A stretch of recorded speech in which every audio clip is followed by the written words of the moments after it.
Hi guys and welcome to our YouTube channel 1-2 Step, and today I'm here with another new video to show you guys on how you can find your MetaTrader 5 account.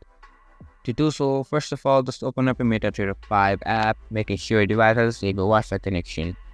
And on the first download and first log in to your MetaTrader 5, you will be on the demo account. To log into your actual account, you just need to go into your messages, and here you can see register and sign in option. Click on register.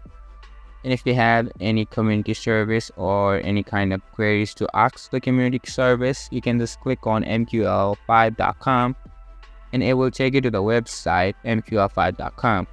And here you can see there is a login button on the top right corner of your screen. If you just tap on login, you can see this kind of login page pop up where you need to input your credentials to log into your account. But in case if you forgot your account's password or login, you can simply just click on forgot your login as passport, and that's how you can retrieve your account.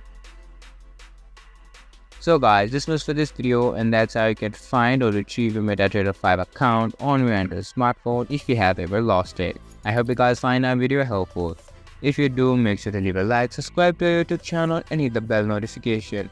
And don't forget to drop a comment for a review and for more content like this. See you guys in our next video. Thank you for watching.